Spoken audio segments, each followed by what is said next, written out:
Okay, Tuesday night's homework, I'm going to do 3 and 4 real quick. So it asked us to fill in the blank with a numerator or denominator to make the number sentence true. So we're working with scaling factors here, which is a fraction that's either going to be less than 1, greater than 1, or equal to 1. If it's less than, then our product will be smaller than it started. If it's greater than 1, our product will be bigger than it started. And if we multiply something equal to 1, our product will be equal. So let's look here. 5 times a scaling factor is going to be greater than 5.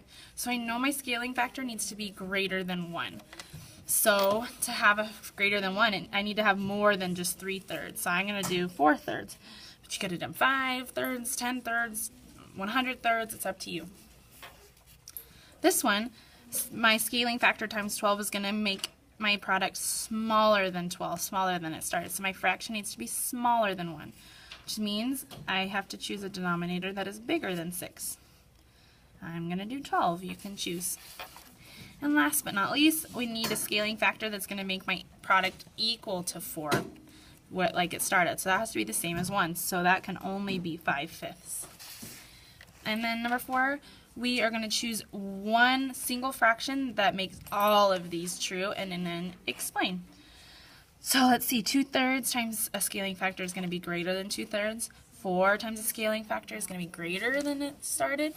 And this is going to be greater as well. So I know that my scaling factor has to be a fraction greater than 1. So just choose any fraction greater than 1. I'm going to do 8/3.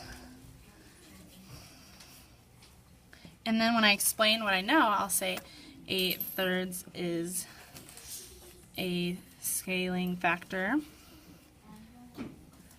greater than 1,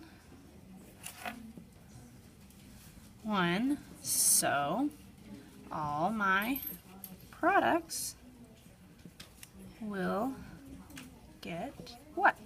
Well, they'll get bigger.